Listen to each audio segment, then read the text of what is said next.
Okay, welcome to today's lesson. Today's lesson will be about strong adjectives. I'm sorry if you can hear some background noise. It could be the microphone, it might be my son's outside playing with some toys, so sorry. There will be some new videos soon, some new courses. I'm going to do some videos about IELTS and FCE. If you're taking one of these exams, please subscribe, watch these videos. I have students taking these exams too, and so that will be useful for my students, I hope. I'm also making another ebook. I write exercises about TV shows, usually very famous UK TV shows, and I like giving them to students for listening practice. They're completely free.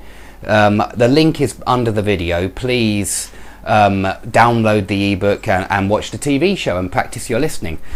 Okay, so there's another ebook coming, and there are also going to be some scary stories coming for lower levels than the ebooks. The ebooks are for intermediate levels and above. These stories will be aimed at pre-intermediate levels, perhaps younger learners, but not only, adults also. And I'm going to use pictures and narrate some old classical stories, but make them much shorter. Okay, and on top of that, if anybody's interested, I'll start doing some philosophy lessons, but I imagine that many of you perhaps aren't so interested in this topic, and perhaps it won't be for you. But if you are, please subscribe and you'll be getting those videos too. Okay, so strong adjectives and weak adjectives. Maybe you've never heard of them. They're not always covered in grammar courses. Weak, when we say weak, sometimes we say gradable. Gradable means measurable. That's all it means. It means we can measure how hot, how cold, how hungry, how dirty something is. Strong adjectives are non-gradable. This means we cannot measure them. They are considered the extremes of the adjectives, so extreme that they're immeasurable. Now, you might say that boiling, which is a strong adjective, is measurable because it's 100 degrees Celsius. We know this, and water starts boiling. Well, that's not how we think of it. Strong adjectives, they're immeasurable, and that means we can't measure boiling. Now, what does it mean we can't measure? It means we can't say very, we can't say quite, we can't say a bit. With boiling, we can't say it's a bit boiling. It's either absolutely boiling or nothing.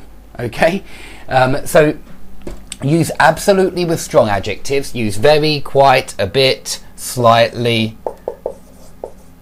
Yeah, all of these modifiers we use with weak adjectives. The only modifiers we use with strong adjectives are absolutely and utterly. Perhaps there are some more, but I don't recall them at the moment. So the strong adjective of hot is boiling. Of cold, it would be freezing. Again, you might say we can measure the freezing points and the boiling points, and I suppose you're correct, but these are immeasurable. You can only say absolutely or utterly. Hungry, it would be starving. So many of these words you've heard before, I hope.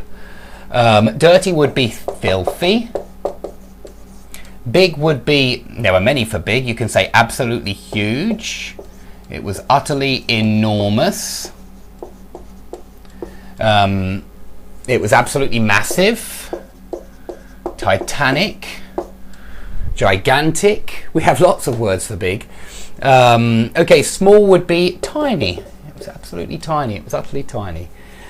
Sure, when you say I'm sure, if you want to say you're really, really, really sure, then you say I'm absolutely positive.